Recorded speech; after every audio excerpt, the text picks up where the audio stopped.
Love you, Mom! To see my crew having so much fun. 2, 3, 4, 1, 2.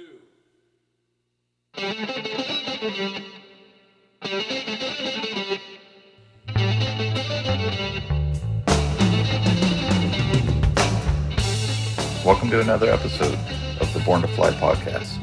This episode, I had the pleasure to fly with Tristan Maclean. Some of you might know Tristan from his social media that show his safety briefings and other fun adventures of his crew. If not, check them out at Always Time to Fly on the social media pages. You can catch Tristan flying his balloons all around festivals around the Southwest. Before we get going, please give us a like, share, and subscribe below. Now, let's go fly. Bye! There, we're off. Bye, guys! Hey, the tie-off rope's there too.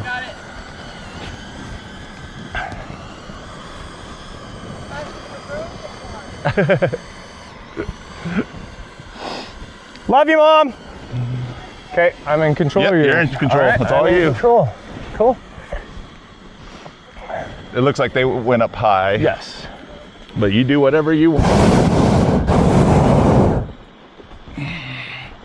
That's cool that they got a drone out. Yeah, that's Matt's wife. Oh, nice. Okay. Or girlfriend, whatever. Nicole or whatever Nicole. her name is. Fantastic. Well, welcome to flying in Chariot now. I love it, dude. It's so much fun. I'm not even sure which one Matt was. I'm like, Not that one. He's one of the normal colored ones.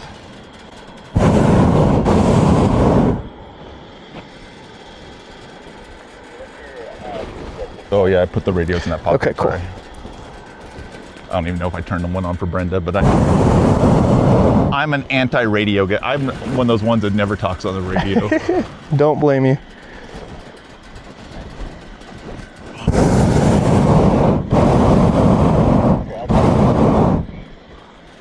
So how'd you get your start in ballooning? Man, a long time ago, literally almost 2 decades ago at this point, I took my first balloon, actually 2 decades ago, took my first balloon flight from Balloon Fiesta Field.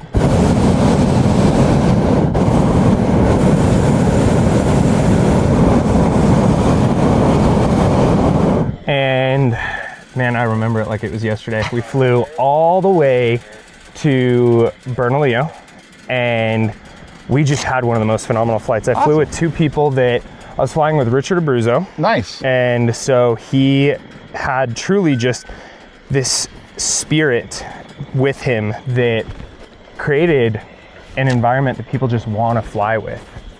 And you can't ask for much more than that. And I just fell in love with it. And so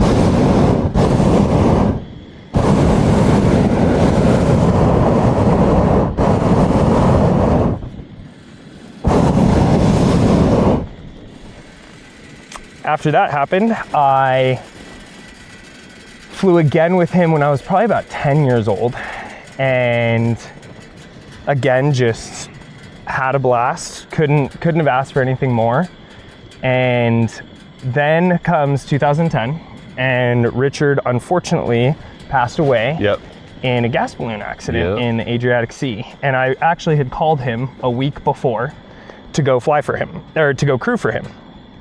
And when I did that, we found out later that week that he was missing. Oh no, yeah. And so super tragic, but at the same time, he was doing what he loved. So how can you complain at any point in time when you got somebody so special doing things like that? Here we go. I was waiting for your call. Well, I was going to call you, but I'll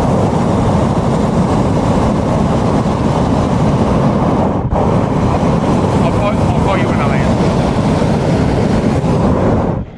He's like, flying with that group? I'm trying to send all my glimpses really fast. Do you not use hot air? I do. They don't like it. Oh, okay. The crew one, that's what Brenda switched to. And I switched my dad to it because he just anytime he's like, "Are you flying?" I'm like, "Just go on that." Yep. Which is really cool. I love hot air. I have no problem with it. They just like the speed of blimps is a little bit faster. Yep. So I definitely can understand their perspective on that.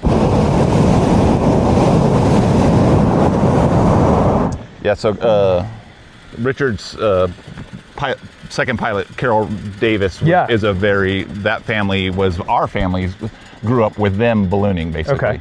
John and Carol were pretty implemental in my dad's getting his balloon pilot license way back when, so. Okay. So that was a very tragic thing all around, for sure. It was, and for the ballooning community itself. And, you know, it really just impacted a lot of people, but so that year, I was at Manal High School, and I want to say I was in 9th grade. It might have been 9th or 10th grade. And I got invited out by a woman by the name of Francine Stewart. And a gentleman by the name of Ty Young. And they basically invited me out to come and crew with them. Nice. And they did Albuquerque Loft, so I was out there having fun. I kind of told them about, you know, I was related to balloonists, and I didn't talk too much about it, and I still don't to this day, just out of respect for the family. And I am an extended piece of the family, so my mom's sister married into the Abruzos family. So balloonist by marriage. Yes, exactly. So when that happened, I kind of started crewing only for Fiesta. My first day ever crewing at Balloon Fiesta outside of crewing for Richard.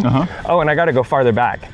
One of my neighbors when I was growing up was Gary Moore's crew. Oh, that's funny. Which I didn't find out until just recently because I found a picture of me standing with Gary as the pilot. Oh, that's funny. And it was super exciting because then I sent the picture to him and I was like, hey, I was your balloon boy, which is what the balloon card boy. Where's Waldo is what they used to call it, because you always needed to go find people with cards.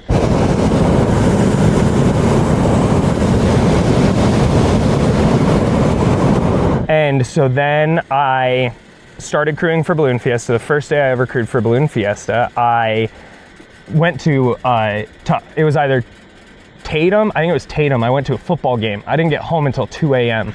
Woke up at 3, I slept on the couch for 45 minutes. My dad woke me up, and then a gentleman by the name of Jerry Modisette, whose son is Tanner Modisette, who's now one of my crew chiefs, came out and picked me up, and he's like, we're gonna go fly. And I was like, awesome. So started crewing for Balloon Fiesta, did that for a couple of years. And then I reached out to Ty when I was about 16, 17 years old, and I was like, hey, I wanna start crewing year round. I don't wanna just do Balloon Fiesta. So we reached out to some people on the board, and Dick Rice said, hey, why don't you come out and crew for me? Awesome. So Dick flew my dad for the first time ever, had a blast.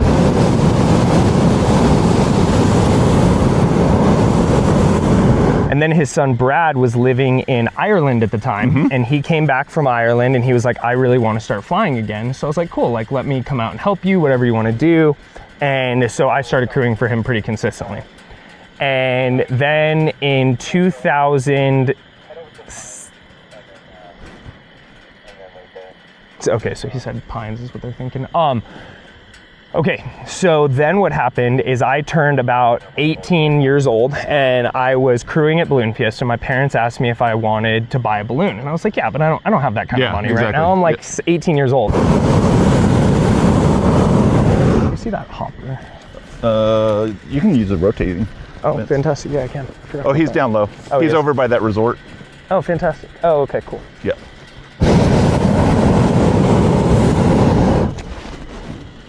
So they said that, and it was one of those situations where your parents come up and they're like, hey, do you want to do this? And you're like, yeah. And they're like, okay, well, maybe sometime in the future we can do it. But no, my parents actually walked back and they were like, hey, like, we'll give you a loan. You need to pay it back to us and you can buy your first balloon. Which one do you want to buy?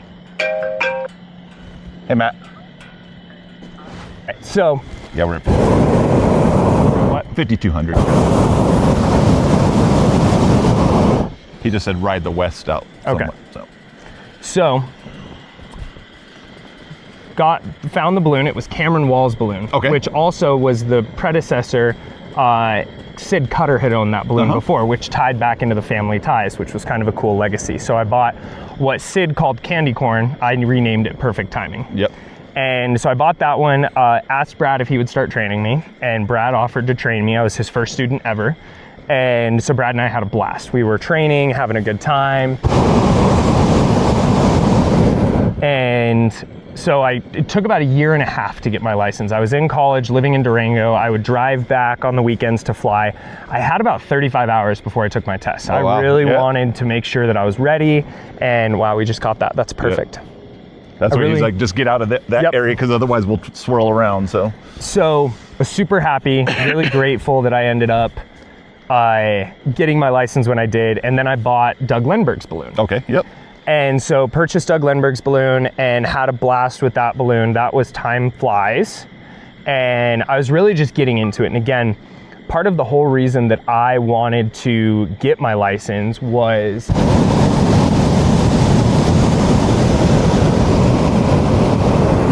what I remember about flying with Richard specifically was the experience that he gave people. It was always about, just like with you and I, like we're in such a moment where it's just us. Exactly. There's nobody else here. There's nothing else. And watching people take their flight for the first time ever is exceptional, because you have nothing else to compare to. Yeah. And it's so serene and so just peaceful that really people don't think about what happens when you take off. They're just like, oh, we're gonna go on a balloon ride. And then they actually start and they're like, oh my goodness, this is the coolest thing. That's what I do it for. That's the whole reason that I got my license, and it's maintained that.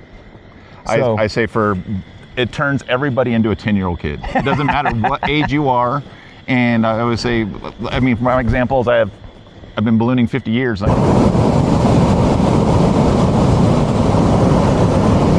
I'm still out there taking photos, you know. We all, as pilots, we have 10,000 photos in our phones of balloons, and it's like, why do we need more? But every flight's so unique and so different. I'm pretty sure that Apple builds more storage for balloon pilots. I don't think there's any other reason. Like, you go look at all the Balloon Fiesta photos you have, and it takes up like 3/4 of your whole folder. So, man, it's pretty. It's so gorgeous out here. You also realize where all the money is. Yeah. Like some of those houses along the river with the property. You can only imagine.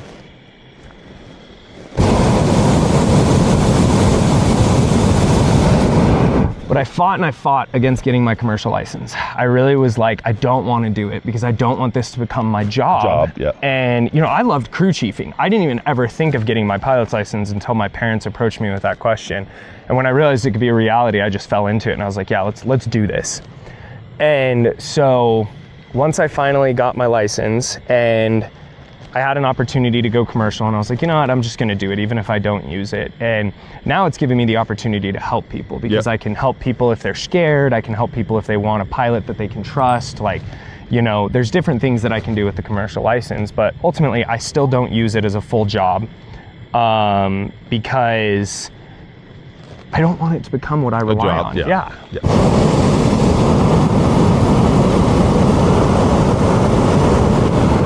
Now, with all this social media stuff, we have made it really fun because I have a very large crew.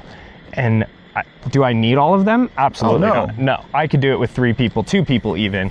We've done it, heck, we've done it with 1. I just did it in Pahrump, Nevada with 1 person. But at the end of the day, we do it because of how much fun it is. Exactly. So to me, that's what the spirit of ballooning is all about, is just the camaraderie. It's experiences. It's besides like today where it's just the 4 or 5 of us, you know, the fun of having the group is you get the experience. Everybody has the fun and that time, and it's a team activity in a way where we're all looking to achieve the same goal.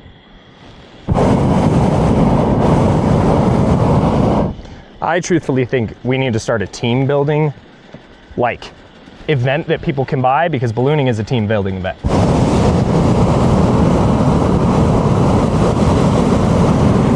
So I do know that there were a couple ride operators that in years past had tried to really push those, like for corporate organizations and stuff like that. But I think it's a lot of how you sell it. I think it's a lot of how you build it. You got to have the right personality where it's the leadership style rather than, you know, hey, you're going to come out and put a balloon together. You know, you got to be like, hey, this is what happens. How are you going to get through this situation together, right? Exactly. But, you know, at the end of the day, we just continue to have so much fun doing it. And I am just so grateful that I have been able to at least cover the expenses for the balloon and be able to cover some of my friends' expenses as we go out. Because that's the thing, is that all of the people that I fly with these days and crew with are my friends. Like, that is the most beautiful thing about it. But I can't ask for much more. Ballooning is truly just it's amazing where it can lead you. People always, they assume I'm making all kinds of money, and I'm like, well, just like you with the social media and everything else, and people are like, oh, and I'm like, no, I'm not making anything, but it gives, it inspires. It's amazing how many people it inspires, and I think with the youth in the world, go ahead, you're fine. No, you're fine. With the youth, we have to find the social media to help promote it during different avenues.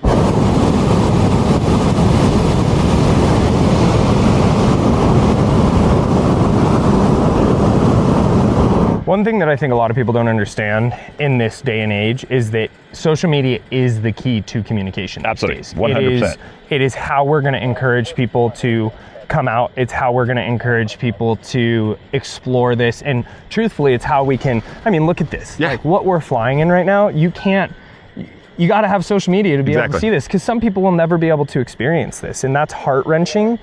But at the end of the day, I am just like, every day I wake up so grateful that we can still say we get to fly. And that's why when some of this stuff with some of the other organizations that are coming in with the drones and all the different things that they're trying to do, it makes me nervous. And absolutely, especially some of the accidents that have been happening, and I hope I can call them accidents within ballooning, is that I don't want us to lose the ability to be flying when you and I get older. Exactly. Like that's the hardest part. That's my fear in all aviation. Unfortunately, we're seeing accidents left and right, and the safety is the biggest key that we have to focus on that's what's going to keep the sport around. Otherwise, insurance and everything else is going to go through the roof.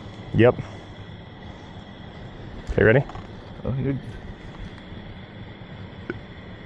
Got that roast in my face. Let's do this one real quick. Here, ready?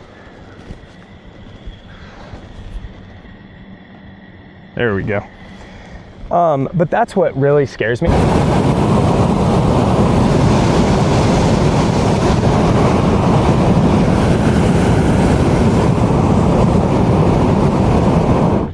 Oh, look at the plane. Yeah. This is my favorite airport. Oh, because it's up on a plateau? Yeah, it's on the mesa up there. Oh, that's so cool. And actually they have a great little restaurant up there for like breakfast and stuff, and like sunset, you get the view of all the Red Rocks. Oh, that's awesome. Where do you think Red Rocks is gonna land? I don't know. That's what I was just looking at. I'm like, where do these guys go? There ain't nothing. I gotta have some sort of plan. Man, This valley is gorgeous. Yeah. We definitely have a southwest on the ground. I'll turn this around so you can see. I don't know what road he was. Oh, there's the dirt road. I bet you out there. Oh yeah. I see it now. That's 525, right?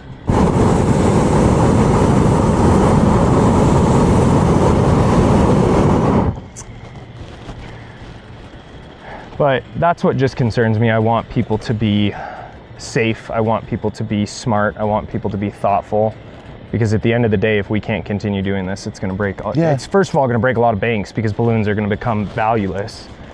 And, I foresee us being pushed more out like this, flying out in open areas. The city flying, like I do a lot in the East Valley, flying over the cities, but I foresee that going away just because that's where the drones are going to operate, is, the big populations. So we're going to have to go out in the desert. Yep. Which, darn, look at how beautiful this is. Exactly.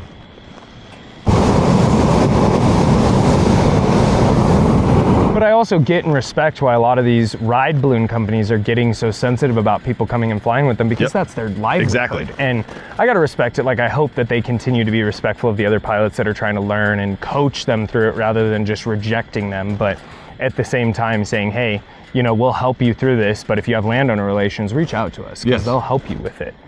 And they really will. Like, that's one thing that I have learned, is they really will help you with landowner relations, because they care enough about their area that they don't want to do it. Yep, exactly. Yeah, that's my big thing is with all my travels, and I always reach out to the local pilots, because it's their area. Just like if I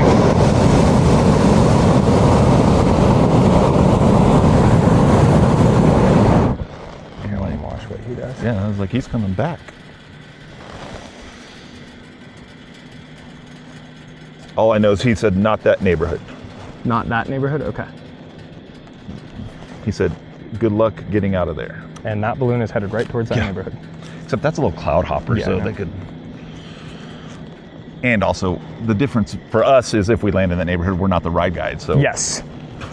I understand also homeowners that get frustrated with balloons flying over their house every day at 5 a.m. I can understand that too. So. Luckily, it's 7:30 at this point, or 7:15, which is so awesome with the time change for certain places, but for us, we just get to keep flying.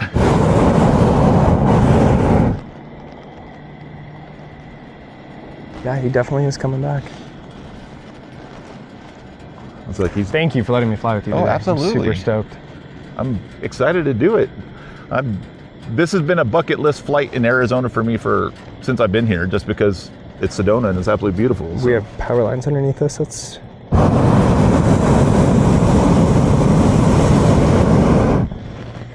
This is one of the most gorgeous flights I've ever taken though. Just need that sun to come up to start hitting the red rocks.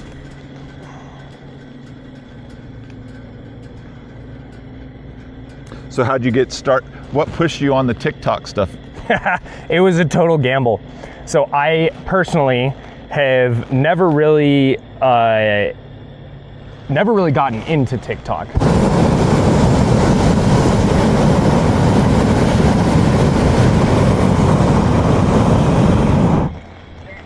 And I was just like, I had started a TikTok. Somebody was like, hey, let me start your TikTok. I was like, okay, cool. You know, do what you got to do. It's fine. And they started it and it didn't really do anything. Yeah. And then one of my friends, and I got to give her a major shout out. Her name is Bree. She really was like, hey, I want to try to do something with your TikTok. I'm a marketing person. I was like, you know what? You're one of my great friends. Like, absolutely. Do what you want to do. Have some fun. And so basically, she took it over, and lo and behold, she posted my safety briefing, and it took off. It took off. And at that point, we were like, all right, let's ride into this. Let's see what happens. And we did, and we leaned into it, and it kept blowing up. It was ridiculous, which was the coolest thing ever. And people were getting so excited about it. And we were like, you know what, we're just gonna ride it out for a little bit and see what happens. And TikTok changed all the algorithms, so it's hard to get us back up in the views. But at the end of the day, we just have fun with it. Yeah. People came out, they got so excited. And when we started to see that there was a potential for us to introduce ballooning to people that may or may not always see ballooning, we were like, absolutely, let's do this. Well, and it's worked because, like I told you at Spooktacular, I was amazed because some lady walks up going, is that guy that does the TikTok briefings around, and you happen to be walking by at that point in time to come tell me hi? And I was like, yeah, there he goes. But the fact that random spectators are asking who you are or your group of people were, it shows it's working. So well, and that's what we want, right? Because especially when we go to events and rallies and, all right, no, who's calling me? Why, that's just weird, hang on.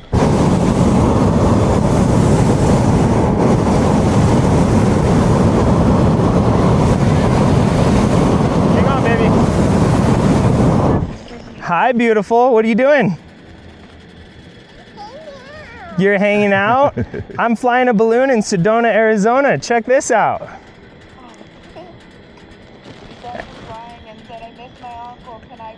And look, that's Mr. Michael. Can you say hi? hi. All right, baby, I gotta go fly. We'll talk later, okay? Love you, bye, Uncle. Love you, bye. That's awesome. So that's my crew chief's daughter. That's a great wake up phone call for you. Oh yeah, absolutely. But push this back up a bit. It fell down a little bit. It's fine because it's 360 ultimately. That one, yeah. Oh, it's up on the top. I see it. Yeah. But it's been fun. It gets to be a lot, I'll tell you that much. My team they've gotten tired because it takes a lot of work. It takes a lot of effort and a lot of building the videos and a lot of time. And I just have to give them a major shout out because they did the work. I did the videos, I helped make the videos, I did what they told me to do, but they do the editing and everything else? Everything. They do the posting, the commenting, everything. And I don't want that to be like I'm not paying attention and the viewers don't get to talk to me, but at the end of the day, I gotta give my team credit. Yeah, that helps so much. I mean, just alone.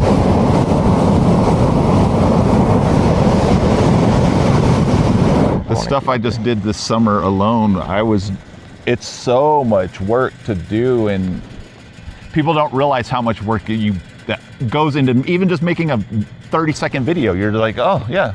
Even with the 360, just to edit that stuff, it's like, oh my gosh. It takes a lot of time and energy. Yep. But, you know, watching you and seeing you come up in that world and having fun with it and making sure we're really encouraging people to do the things that we love to do.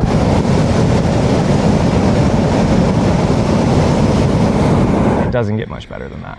It really doesn't. That's my big thing with ballooning is my dad retired from ballooning recently.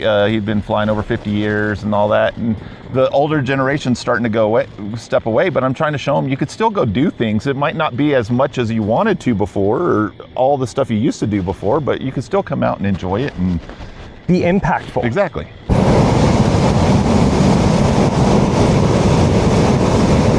That's what I feel like so many people miss is, you know, when we forget to go out and crew and just be out there.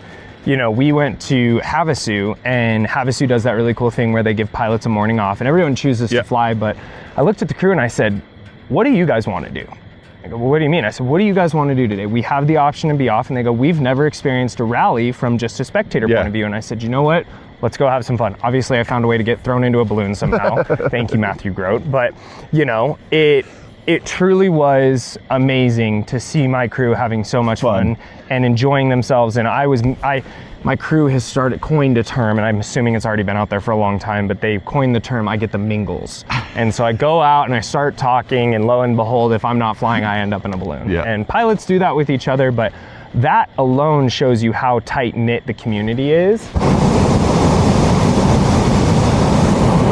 And that you don't have to have a balloon to be a pilot. Absolutely. Because people will let you go fly with them, people will let you go work with them, people will let you go experience things with them. So even if you want to go learn on someone else's balloon, and they'll let you pay for the propane, let you pay for the utilization, the crew, you know, the fuel, all that type of stuff, you know, they really will help you out. And that's what I want to encourage people to do. And I've always talked about was just go out and crew. Exactly. Find somebody. That's the biggest step in the door, is just meeting people, and because we all, as pilots, we all need crew. I mean, there's basically me, you, and Brenda, and your mom this morning. Yep. So that's what we got for this morning. Most of my crew's on spring break, so.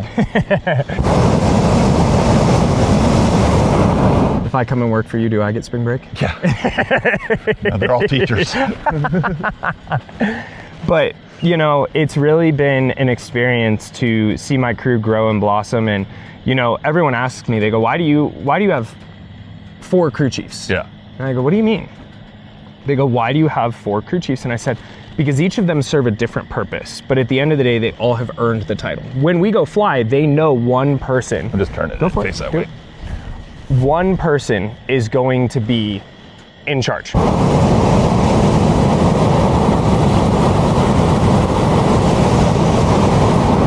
And we decide that at the beginning of the day because we know what's going to happen and we know what we're going to do, but we want to make sure that one person is in charge. That's how you delegate it. But all of those people have earned the title of crew chief, so I'm not going to refer to them as crew because they're crew chiefs. We just know, and if someone needs to ask a question, those are the people that have earned that title where, hey, you have enough experience and enough knowledge and enough training that you can respond to the questions efficiently and get people the answers that they need.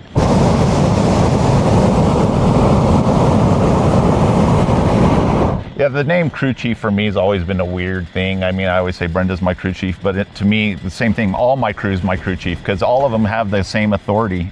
You have a little power break down there. But they all have the same authority in my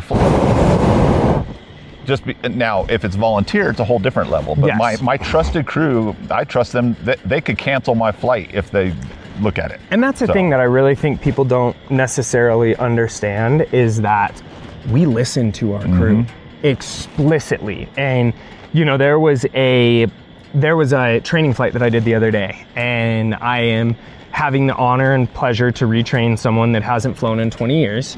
And they came to me and asked me to help them get back to current status. And we had a day the other day where it was windy and 2 balloons took off next to us. And he looked at me and he said, what do I do? And I said, I'm going to teach you the most valuable lesson today. And I said, do you see these people standing right next to you? He goes, yeah. I said, turn to them. I said, don't turn to the instructor, don't turn to anyone else. And he said, I've never thought of that. And I said, that's the thing that people miss. When you talk to your crew, when you ask your crew, they're with you as much as anybody. They know your comfort level, they know your confidence level, they know what you can do, how you can do it, how well you can put a balloon down. And they'll look at you and they'll say, if you want to have an adventure flight today and possibly drag a bit, absolutely go out and do it. But we would feel safer if you stayed on the ground. And the other thing is, your crew cares about you. The passengers, they all care about, they want them to return safely. But at the end of the day, your crew is there for you. So if they don't feel like you're going to be safe, they're going to tell you.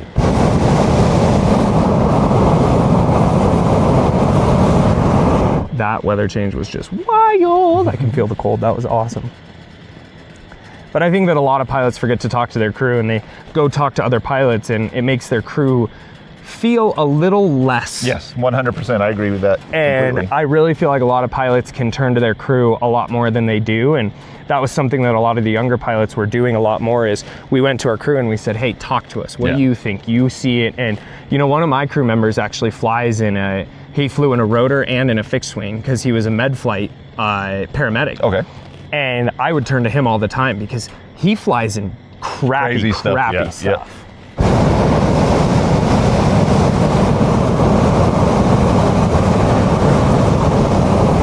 Man, I'll never forget one day all the other crew was like, yep, you fly.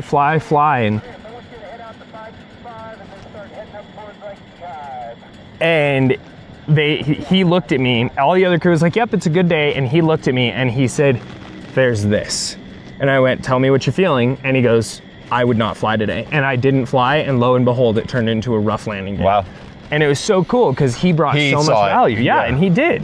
And I used the value that he brought, which made me feel grateful that he's there and made me feel grateful that I have a crew like that. But that's one thing that people, I really feel like, can do better on is encouraging their crew to be more involved. Because one thing that we learned this year, and I'll tell you about a fault we had.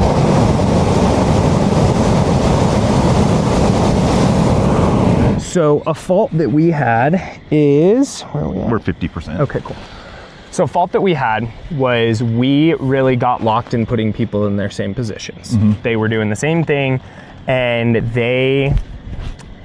we weren't giving them time to try other things. And finally, they all got busy one day, and we went out with one of our crew chiefs and we started training more people, and they were like, man, I really want to learn about this. And I was like, oh, okay, cool. Like, we'll teach you about that. But we had had a blind spot because we didn't realize that we were just putting people in the same things because they're good at it, but they wanted to switch around. So one thing we're really focusing on in 2026 is not putting people in the same positions and getting them, give them the experience of something else. And some of them wanted to do crown lines, some of them wanted to do all types of different things that really just gave them a better idea of what it would be like. And it's really worked very well to have them feel more comfortable. Where did that other balloon, where'd the third? The other one's way over here. Where is he? Or he was. Yeah, I know.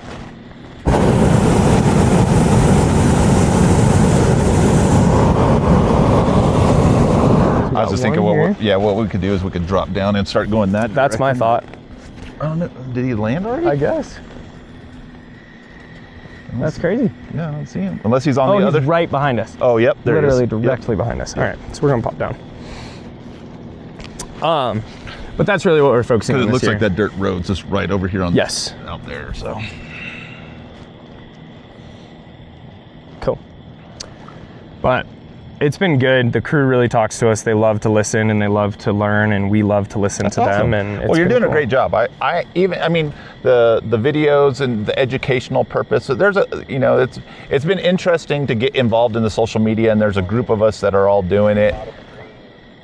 Balloon, so you guys just about heading up north. There's not too much up that way except the 525, and then it slows down when you get past the last line stuff. Okay. He said there's not much more up north. Yeah. I figured if we drop down, that's what I'm thinking, because I've been following them and they've been going this way. I don't want to be that one. No, I want to get right into this and look at that. Even the edge of the road's fine with me. Look at that little patch right there too. There's a whole bunch of places in here that I think will be perfect. But I appreciate that, first of all, thank you. But at the end of the day, I'm not doing it for any of the gratitude or the appreciation, and that's why I don't even care about the social media, because at the end of the day, as long as I can continue to fly with people like you and help people have those experiences, then... Well, for me, it's just giving people the experience, you know, and showing them how unique ballooning is. Growing up in the sport, you don't really... People ask me what a balloon ride's like, and I actually have to say, I don't know. My first ride was 2 weeks old, so I have thousands of balloon flights, but I mean, I could describe it, but in general, it's just something I've always done. Yep. Which is crazy to think about. I don't, like, the first time I took a ride the other day was in Lake Havasu, and it'd been like 4 years since I had taken a ride. And I was like, this is wild. I haven't done it. And then I did it again in Winthrop. I just flew with Zach Griego, who's another social media guy. Yep. And, you know, he's trying to find his big break. He's getting there. But at the end of the day, it was so much fun to just go experience a flight with him because it was so different. Yeah. But and that's the fun part about flying with other pilots is you get to you always learning. Yep. You know.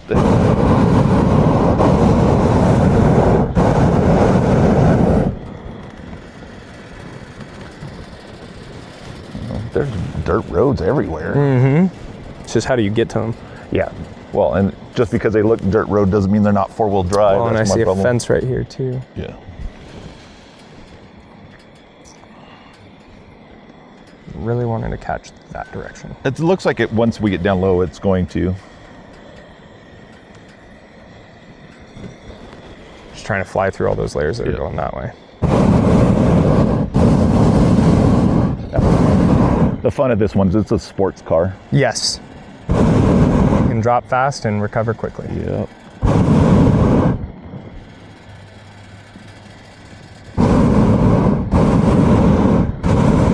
Okay, there it is.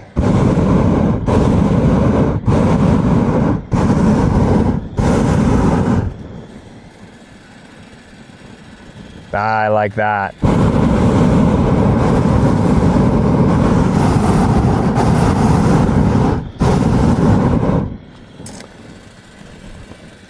Look at that. It's like you know what you're doing. No way. I YouTubed this last night. Yeah. Stayed at a Holiday Inn Express. At the Holiday Inn. I was in Okay, so there's that. Deming, New Mexico, and they announce over the radio, next person to come to the thing will go for a balloon ride. And they come up to me, Michael, will you give a balloon ride? And I was like, absolutely. So this little 12-year-old girl comes running up. That's the next get permission from mom and everything else. And she's just in the basket going, calling her friends and everything else. And I tap her on her knee and I was like, sweetie, have you done this before? And she's like, no. And I was like, me either. But you know what? I stayed at a Holiday Inn Express last night and I hit the burner, popped the quick release. Her eyes went this big. I go, now that I have your attention, let's go through a little talk here. My favorite thing is that a lot of the flight attendants on Southwest right now, they're going, excuse me, ladies and gentlemen, may I have your attention? Did you drop this? And then everybody goes, they look up and they go, okay, now that I have your attention, we're gonna go ahead and do, Got a coyote right there. Oh, wow.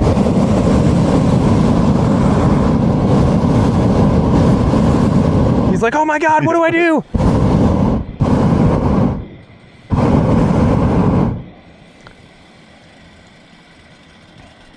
It's gonna be a perfect day to come in.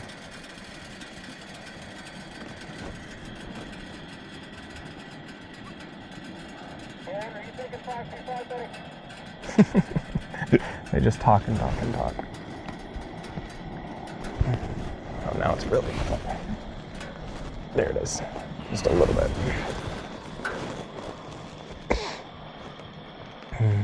I think sometimes the ride guys, they just love to, because they don't talk to their passengers, they just talk on the radio the whole time. It makes them not talk to their passengers. And I'm like, come on, guys. That's one thing Zach does really well is he is an entertainer in the sky. I could see that. Zach's an entertainer in person. Yes. I'm very impressed with Zach's persona when he's flying. And it's funny because he has to compensate for how short he is. Yeah. I'm kidding, Zach, I'm kidding. He's got to stand on a box. He does. It scared the crap out of me, man. I was standing on that box with him flying in the pilot compartment. And man, I swear, Michael, my hips were all the way over the edge of the basket. And he like looks at me and goes, put your seatbelt on. I was like, yeah, thank you.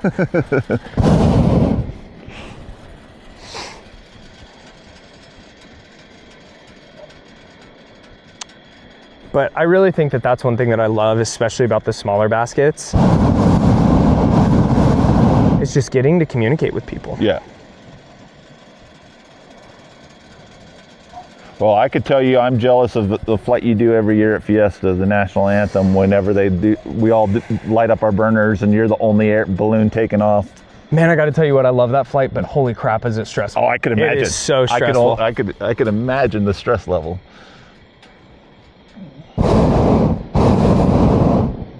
Speeding up a little bit down here, so we might be flying over to that ridge. Go over the hill and make it. I just want to see what it's doing on the ground. You're good.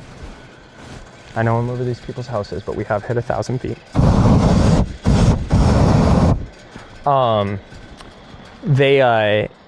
It's so funny because I have it to the second takeoff because of the jets coming in and everything, and it's so wild to just experience that moment of takeoff. But I mean, the hardest thing I think out of that entire flight, it's not the takeoff, it's the inflation.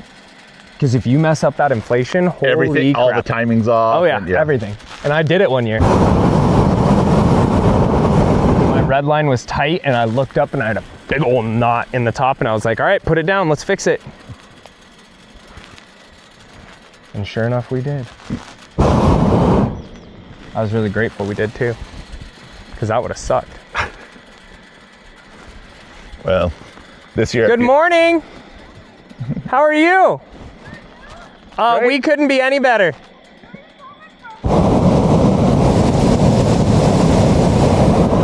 We flew from Phoenix.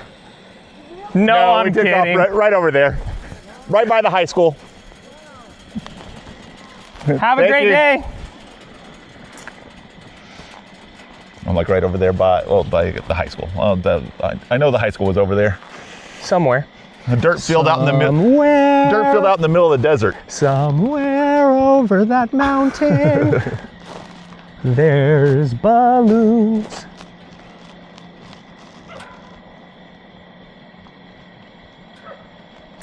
That's the only crazy thing about flying in the Chariot is trying to stop.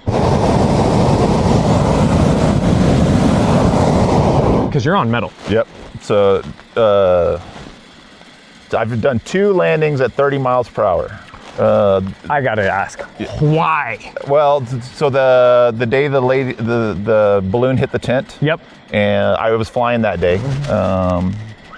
I took off and landed out in Bernalillo doing about 30. Okay. Oh, I remember that day. Yeah, and then that was in my early career, and then I've flown but I grew up in Roswell, New Mexico, where 10 mile per hour morning was a calm morning. Yes. So flying in winds has never really scared me, as long as they're consistent. Gusts and everything else are the scary parts. But yeah, because you never know what you're gonna land in. Yeah.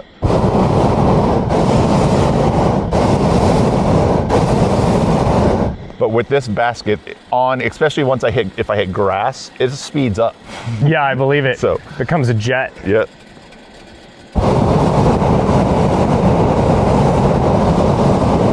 But the nice part as a pilot is you're already in landing position. All I tell my passenger is just sit there. You know, Perma landing position. In your briefing, you know, give me hugs, but you're unsteady. And I always say the same thing. You could grab on anything. I'll take care of this and this, and hold on to me, hold on to that. But you know, most people feel comfortable holding on to the uprights. With white knuckle grips. No. Oh yeah. Well, especially like this, like for you and I, because we're so attuned to being able to fly, like it's just natural. Like I can hang my feet down and I'm chilling. But you know, I like to swing my feet too. It makes me feel like a little kid again. It's fun. But for other people, this can be very daunting. Yeah, I've flown in every type of basket out there, and most of my crew has now. And I'll be honest, everybody comes back and they're like, I like this because in a regular basket, somebody walks, the whole basket shakes. This one, you're pretty much just sitting still the whole time. Is that a pun intended moment? Sitting still. Now he's coming back we're same altitude and he's going back. Welcome to the microclimates of Sedona. Yeah. Wonder where that other balloon went. There's that other balloon. I don't know where he's going. He's gonna have a fun day. What did he say about landing on that road? That's what I was wondering. except that's the highway. That's the only thought process. But if you're on the shoulder,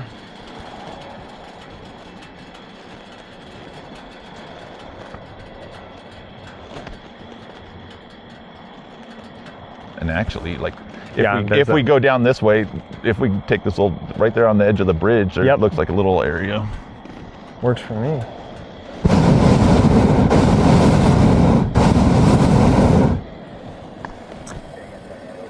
What's your favorite flight you've ever taken?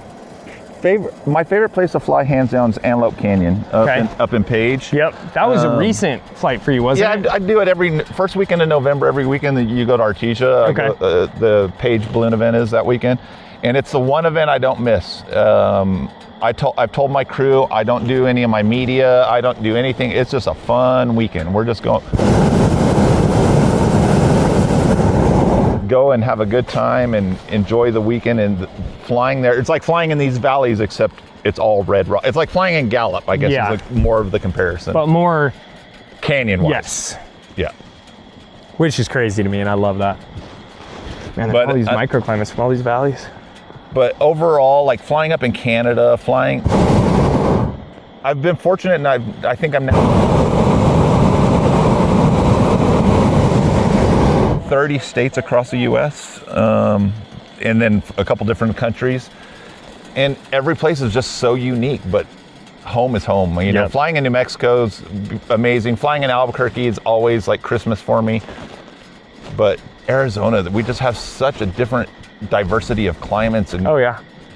I mean, The fact that we drove an hour and a half Yeah, and we're in exactly. a completely different area. You can't do that very much. yeah, it's going to be 100 in Phoenix here this weekend. And we're up I here know. at 50. Oh my goodness.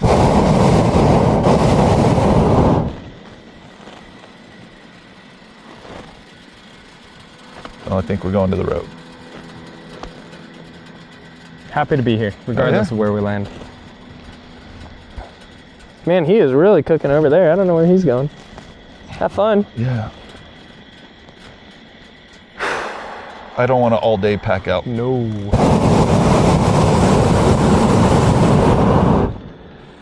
That's the big difference for me, is I always have to think of Where you land. my accessibility too. Yeah. Obviously I've landed in places behind locked gates, everything that everybody else has done. But in general, I will sometimes choose a landing spot because it's like, I have access. It's a great spot. I'm done. You know, like Yep. that's a safety factor, but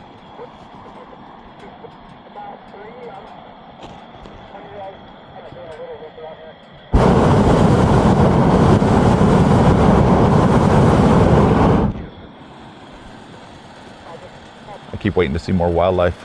After that It'll be coyote. out here. I don't know when it's going to start to wake up, but man, there's so many places for them to hide.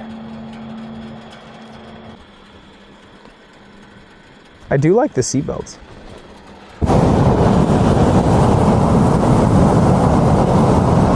I do have the 5-point harness, so if I take up somebody quadriplegic or Yeah. with less abs, so that I'm able to buckle them, harness them Yeah. all the way in. But as a pilot, you want to have the flexibility Yeah. to move around, because like with Jolie, I don't have turning events, Yeah. so I fly whatever direction I'm going the whole Yep. flight, which at Fiesta's very stressful. Yeah. Especially with how big Jolie is. How big is Jolie? 56. Oh, so it is small. Yeah. Based off of 56, what's the total volume? It's actually 56. Oh, wow, Yeah. okay.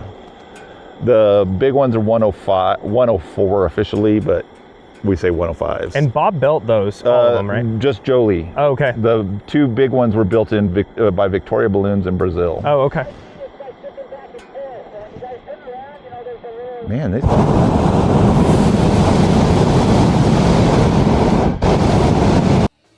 Thank you for catching another episode of Born to Fly. And thanks to Tristan this week for flying alongside and sharing his story. You can catch his social media information down in the comments below. You will also see a link to borntoflycode.com, which is where the apparel is for my brand, and also the Patreon link below to help support this channel and continue to grow. Please like, share, follow, subscribe. It helps grow the channel and get this out to more people. To share the message that no matter what, anything is possible and you can still achieve your dreams. Thanks again for watching another episode. How are we doing? Excellent. Really good. So my name is Tristan. I'm going to be your pilot this afternoon. We're going to go over a couple quick things before we get in the sky, okay? So first and foremost, welcome to Hot Minute. She's our beautiful hot air balloon. She keeps us airborne and we treat her very well. So while we're in flight, go ahead and look out for trees, power lines, houses, anything that you think I don't see. Even if I do see it, I'll go ahead and let you know, okay?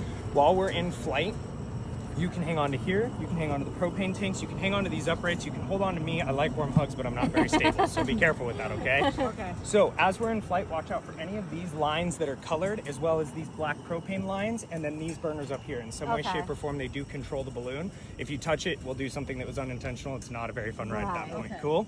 So while we're in flight, conversation. It's not because you're annoying and I don't want to listen to you. It's because my number one priority today is to keep us in the sky, okay?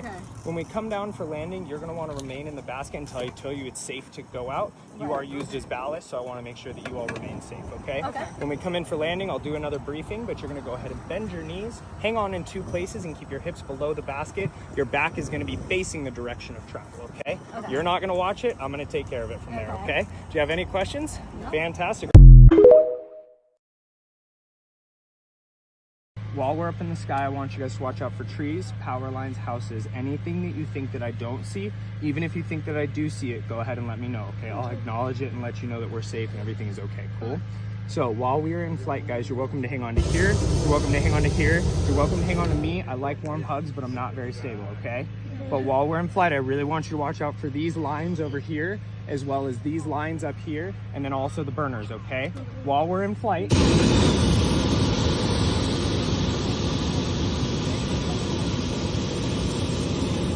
burn in the middle of conversation, okay? It's not because I don't want to listen to you or I'm ignoring you. It's because my number one priority today is to keep us in the sky, okay? So when we come in for landing, I'm going to give you another little briefing, but you're going to bend your knees, keep your hips below the basket, and you're going to hold on in two places where I told you it's okay to hold on to, okay? All right, do you guys have any questions? Okay, feel free to take pictures, feel free to enjoy yourselves, and let's have a good time, okay? All right.